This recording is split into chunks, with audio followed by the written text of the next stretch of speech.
नशा कोई भी हो, नशा कोई भी हो, सरकार क्यों भ्रमित है?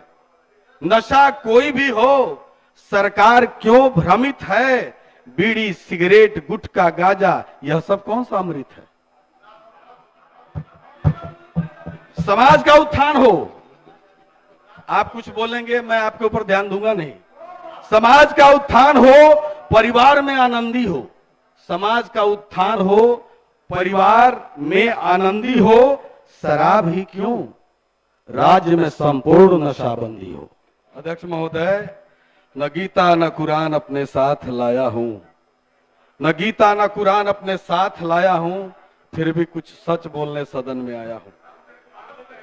अध्यक्ष महोदय, सदन 365 दिन में सिर्फ 40 रोज ही चलता है। बड़ी मुश्किल से कोई सवाल सदन के भीतर निकलता है, लेकिन हालात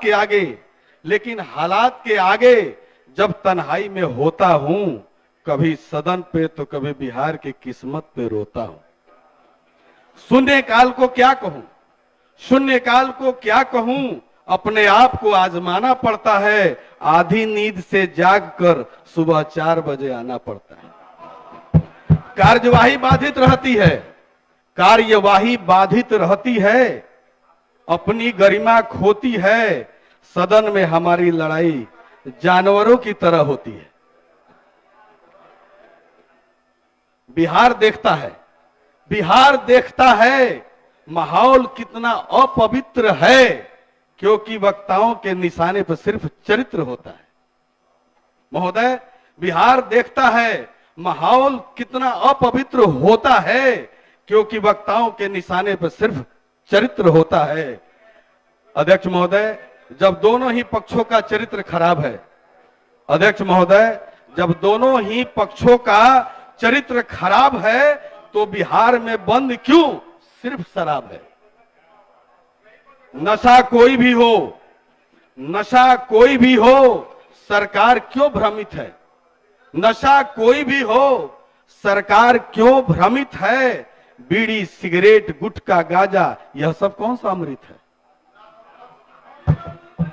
समाज का उत्थान हो। आप कुछ बोलेंगे, मैं आपके ऊपर ध्यान दूंगा नहीं। समाज का उत्थान हो, परिवार में आनंदी हो। समाज का उत्थान हो, परिवार में आनंदी हो। शराब ही क्यों, राज्य में संपूर्ण नशाबंदी हो। अध्यक्ष महोदय, बोलेंगे, सब पे बोलेंगे। राउर भाषा हमार भाषा, राउर भाषा हमार भाषा, दोनों ओर भोजपुरी बा। ऐसे तो ना कोनो दबाव में, ना कोनो मजबूरी में, ना कोनो दबाव में, ना कोनो मजबूरी में, और इजाजत से कुछ बात करें भोजपुरी में। अध्यक्ष महोदय, आज 4 गो विभाग पे कटौती प्रस्ताव बा। आज 4 गो विभाग पे कटौती प्रस्ताव बा। बस चारे लाइन में कुछ कहे के भाव बा। अब भाव का बटे तो बंद बावे दारू बाजार में बिकाता, बंद बावे दारू बाजार में बिकाता, अब बानल बा महीना अफसर कमाता। रोकला से केकरो न पियल रोकाता, रोकला से केकरो न पियल रोकाता। बताइए मल्लिकार बिहार कहां जाता? महोदय, बिजली व्यवस्था कमाल है, धन्यवाद है आपको। बिजली व्यवस्था सही है, मैं बोल रहा हूं बिजली व्यवस्था कमाल है, लेकिन बिल से दिल बेहाल है। उपभोक्ताओं के साथ इंसाफ होना चाहिए, उपभोक्ताओं के साथ इंसाफ होना चाहिए। और जो ब्याज लगा था तो माफ होना चाहिए। कहे कि ऐसन करंट लागल लोग करकराता,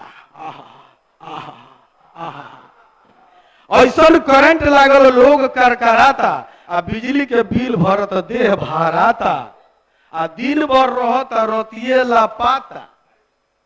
अब बताइए मल्लिकार बिहार कहां जाता? अब आवता बात 3 करोड़ मिलता।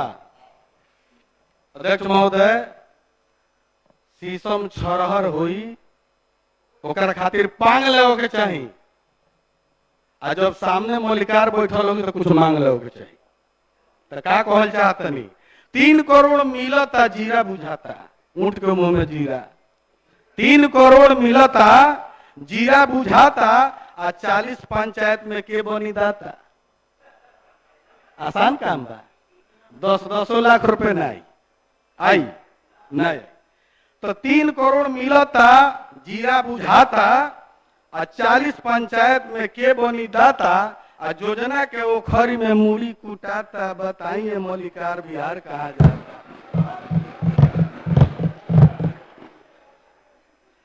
सुसुके सुशासन विभाग चरचराता, सुसुके सुशासन विभाग चरचराता, आ केहू के तनिको ना कान खरखराता, आ इंसाफ के तराजू में नौमरी तौलाता। बताइए सरकार बिहार कहा जाता। हम विधायिका है, हम विधायिका अध्यक्ष महोदय सदन में जीत कर आ गए, अपना पेंशन बचा लिए, सबका पेंशन खा गए।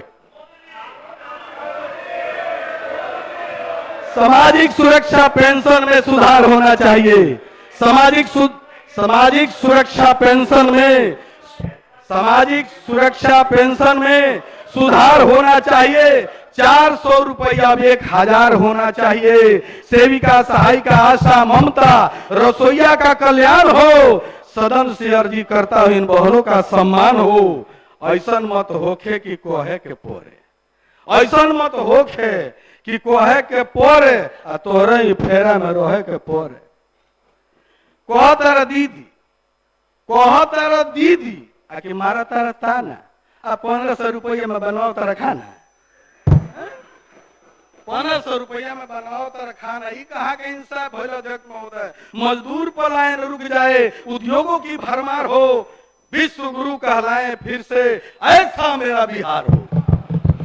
मुमकिन है अध्यक्ष महोदय, मुमकिन है गागर में सागर संवर जाएगा। मुमकिन है गागर में सागर संवर जाएगा। यहां हम सुधर गए तो बाहर बिहार सुधर जाएगा।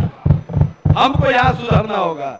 अध्यक्ष महोदय, हम विधायकों की झोली, हम विधायकों की झोली अपने आशीर्वाद से भर दीजिए।